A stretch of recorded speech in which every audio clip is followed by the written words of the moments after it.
Anda kembali bersama kami di Breaking News. Pemirsa, Mapolda Jawa Barat menetapkan Rizik Syihab sebagai tersangka kasus penistaan lambang negara Pancasila. Penetapan tersangka dilakukan setelah penyidik melakukan gelar perkara hari ini. Rizik ditetapkan sebagai tersangka setelah pemeriksaan 18 saksi dan ada 5 saksi ahli yang didatangkan. Di antaranya ahli sejarah, filsafat, bahasa, pidana, dan cyber.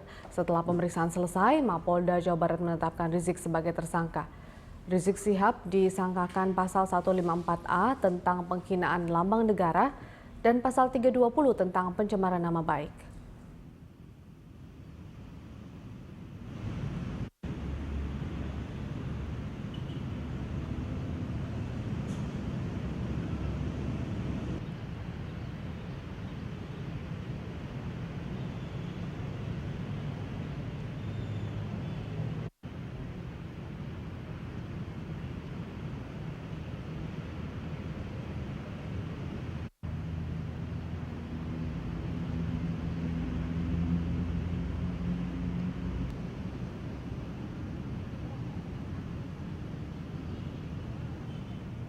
Sementara itu, pihak FPI meminta polisi menangani laporan Sukmawati Soekarno Putri secara profesional. Pihaknya akan menaati proses hukum yang berjalan.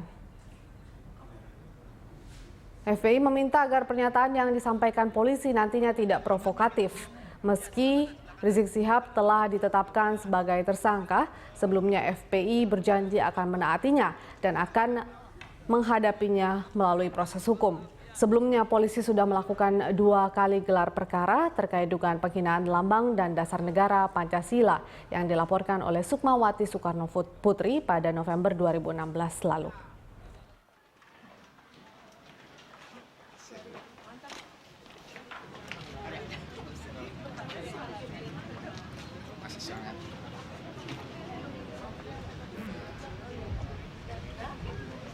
Ini dari teman-teman juga.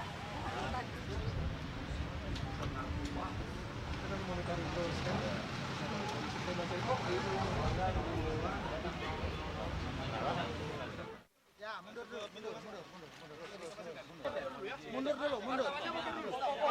Kasih pintu. Ya, sebelah kanan. Kasih pintu jalan. Terus. Ada perempuan, tolong ada perempuan ya. Ada perempuan. Ya. Sehat walafiat. Ayo lari semua. Awas jangan dorong.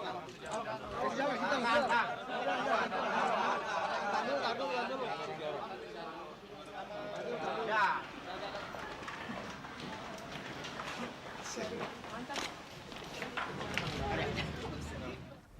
Ya, dan pemirsa, saat ini kita tersambung melalui sambungan telepon dengan penasehat advokasi Sukmawati Soekarno Putri, Jongla Patria. Selamat malam.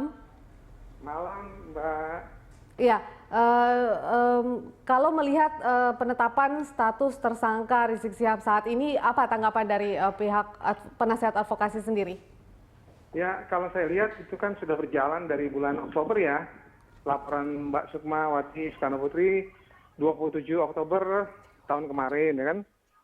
Proses demi proses kita tunggu dan ternyata memang polisi bekerja dengan baik ya kan, dan melakukan tugas-tugasnya sesuai dengan fungsi-fungsinya. Kemudian saya lihat lagi bahwa penetapan tersangka kan itu tidak sembarang ya kan. Ya. Tentunya dengan penelitian, penyidikan dan lain sebagainya, gelar perkara dan lain sebagainya, itu kan koridornya kepolisian dan kita mengapresiasi kerja kepolisian begitu, Mbak. Ya, baik, Pak Jongla. Tapi kita tahu bahwa dari pihak kepolisian pun harus sampai melakukan gelar perkara 3 kali dan ini adalah kali ketiga. Dan ada kemudian yang menyampaikan bahwa pihak kepolisian terkesan berhati-hati dalam mengusut kasus yang melibatkan Rizik Syihab ini. Bagaimana Anda melihatnya? Apakah memang terkesan seperti itu? Padahal sebenarnya sudah jelas apa yang dilakukan oleh Rizik Syihab itu menista lambang negara dan juga pencemaran nama baik, dan itu sudah ada aturan yang tertulis di undang-undang. Ya, kalau penistaan penodaan Pancasila itu kan pasalnya jelas 154A ya kan, pencemaran nama baik 310 ya kan, dan lain sebagainya. Tapi untuk menetapkan seorang tersangka kan tidak boleh sembarangan ya kan.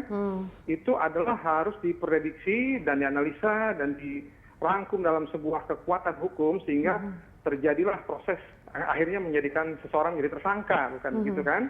Nah, namun demikian kita tidak mengatakan bahwa wah si Rizik begana begini, Habib begini. Enggak, kita serahkan pada hukum yang berlaku, koridor hukum. Kita selalu berkonteks dalam koridor hukum, ya kan?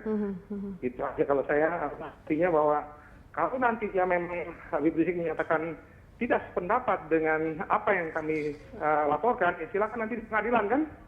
Dia akan berargumentasi dengan pengacara di pengadilan, itu hak dia juga untuk membantah, ya kan? Di pengadilan, begitu, Mbak. Baik, Pak Jongla, artinya sejauh ini kemudian apa yang telah dilakukan oleh pihak kepolisian mungkin sudah sesuai dengan apa yang dilaporkan dan sudah sesuai dengan aturan yang ada di undang-undang. Kedepannya, apakah mungkin dari pihak kuasa hukum ataupun juga penasehat advokasi Ibu Sukmawati akan terus mengawasi proses atau jalannya proses hukum terhadap Rizik Syihab ini? Ya, kita kan Mbak Sukmawati melaporkan dan saya sebagai profesional jelas akan melihat terus perkembangan dan mengawasi perkembangannya sampai pada detik-detik keputusan terakhir dari pengadilan, ya kan? Dan nggak mungkin kita akan berdiri, ya kan? Kita akan melihat sesuatu perkembangan yang terjadi, dan ini konteks sama sekali konteks hukum, profesional hukum aja gitu, Mbak.